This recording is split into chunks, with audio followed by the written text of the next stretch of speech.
മാതാവിൻ്റെ പ്രത്യക്ഷീകരണത്തിൻ്റെ സാക്ഷിയായി ഈ അൾത്താരയിൽ ഒന്ന് നിന്നാൽ മാത്രം മതിയെന്ന് പ്രാർത്ഥിക്കാൻ തുടങ്ങി. ഡിസംബർ 7-ാം തീയതി തന്നെ എനിക്ക് അപ്ഡേഷൻ ലഭിച്ചു.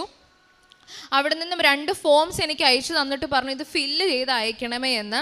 പക്ഷേ നമുക്ക് UK പോകണമെങ്കിൽ COS എന്ന് പറയുന്ന ഒരു കാര്യം വേണം.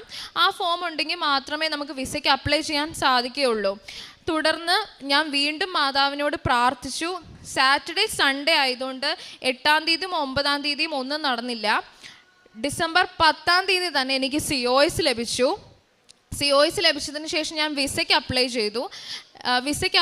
വിസ കിട്ടാനായിട്ട് ഏകദേശം 14 ദിവസം 10 മുതൽ 14 ദിവസത്തോളം വേണം. നമ്മൾ സ്റ്റാൻഡേർഡ് വിസയാണ് അപ്ലൈ ചെയ്യുന്നതെങ്കിൽ. പക്ഷേ എനിക്കറിയില്ല, മാതാവ് എനിക്കത് 4-ാമത്തെ ദിവസം എൻ്റെ വിസ എനിക്ക് തന്നു. 14 ദിവസം കാത്തിരിക്കേണ്ട ഞാൻ 4-ാമത്തെ ദിവസം എനിക്ക് കോള് വരുന്നു, വിസ വന്നിട്ടുണ്ടെന്ന് പറഞ്ഞ്. അങ്ങനെ ഞാൻ